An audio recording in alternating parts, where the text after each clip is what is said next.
వల్లి, ఒకసారి నీతో మాట్లాడాలి. వల్లి, ఒకసారి నేను చెప్పేది విను.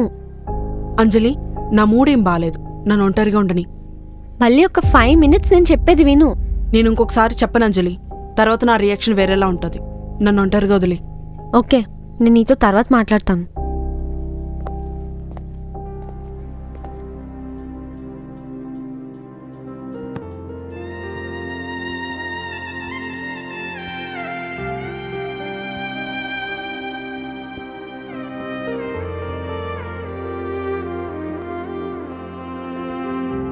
నాకు చాలా నర్వస్గా ఉంది.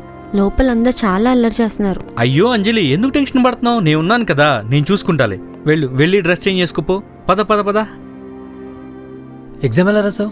పర్లేదు, బాగానే రాశాను. నువ్వెలా రాసావురా? నేను సూపర్ రాసా. నువ్వెలా రాసావు? బాగానే రాసాను రా, బట్ బయాలజీనే కొంచెం హార్డ్ అనిపించింది. అంత ఈజీ పేపర్ రా, హార్డ్ ఎలా? కొంచెం బయాలజీ హార్డ్ అనిపించింది రా. అవునరా, అంజలి ఎందుకు రాలేదు నీకేమైనా చెప్పింది? లేదే, చెప్పలేదు. మరి నీకు? నాకేం చెప్పలేదే.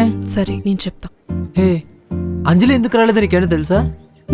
తన ఎగ్జామ్ రాయకుండా ఆ డిగ్రీ కాలేజ్ భాస్కర్ కాన్సర్ట్ కి వెళ్ళింది, భాస్కర్ పర్ఫామ్ చేయడానికి. భాస్కర్? హే, అది బాగా ర్యాగింగ్ చేసే కాలేజ్ రా, అక్కడికి ఎందుకు వెళ్ళింది? తను పర్ఫామ్ చేస్తుందంట, అది మన ఎవరికి చెప్పండి. అదేంటి? సరే, మనం వెళ్దాంరా, కనీసం ఎంకరేజ్ చేసినట్టు ఉంటుంది. ఏం ఓకేనా? మాట్లాడుతున్నావు? మనల్ని పిలవనప్పుడు మనం ఎలా వెళ్తాం? అరే, తను మన ఫ్రెండ్ రా, మన మ్యూజిక్ బ్యాండ్ టీం మెంబర్. కనీసం తన కోసమైనా వెళ్ళాలిగా. ఎంకరేజ్ చేద్దామండి. అయినా తన మీద ఇంట్రెస్ట్ తెగ చూపిస్తున్నావేంటి? ఏం లేదే, తన మ్యూజిక్ ఫ్రెండ్ కదా అని సపోర్ట్ చేస్తున్నా. అంతేనా? అంతే.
ఎప్పుడెప్పుడెప్పుడెప్పుడని నిలిచి తొలి అడుగులో తడబడితే ఎదురై ఇది మొదలని తెలిపిన వరసై యదాల చడి అలలను తరిమి తెరచాపగా నిలబడితే రాగ మధురిమా మనసు పడి రాసేను సరిగమా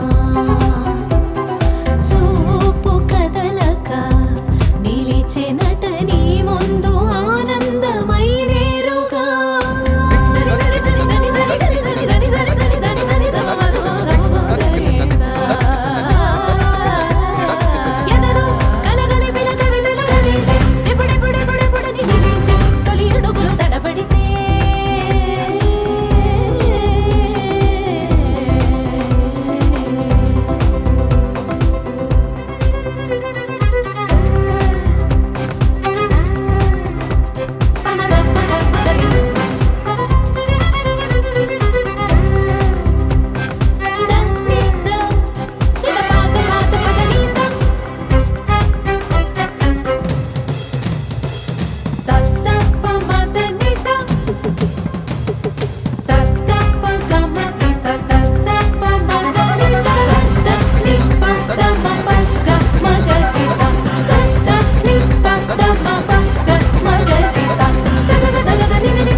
వాహ్, సూపర్.